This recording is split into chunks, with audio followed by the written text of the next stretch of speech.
Hi అండి అందరికీ welcome to my channel. ఈరోజు మన రెసిపీ వచ్చేసి పల్లీల పొడి అనమాట. ఇది ఎలా చేయాలో చెప్తాను, వచ్చేసేయండి వీడియోలోకి.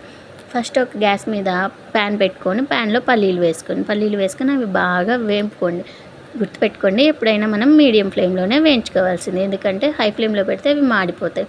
ఒకసారి ఒక ప్లేట్ తీసుకొని ప్లేట్లో ఎల్లిపాయలు, కారం, ఉప్పు వేసుకొని సైడ్కి ఉంచేసేయండి. ఇప్పుడు గ్యాస్ స్టవ్ మీద ఉన్నది మనం కంటిన్యూస్గా కలుపుతూనే ఉండాలండి. అంత బాగా కలిపితే అంత క్రిస్పీనెస్ వచ్చింది అనమాట పల్లీలు అనేవి.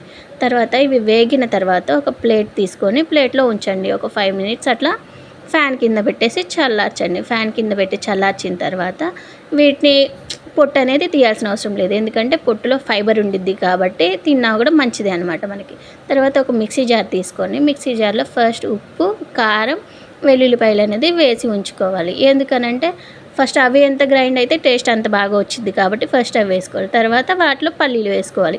పల్లీలు వేసుకొని ఒక 2 times అట్లా మిక్సీ పట్టుకున్న దాన్ని మనము ఉప్మాలో కానీ చూసారు కదా ఇలా వచ్చింది అనమాట. దాన్ని మనం ఉప్మాలో కానీ రైస్లో కానీ దేంట్లో అయినా సర్వ్ చేసుకోవచ్చు.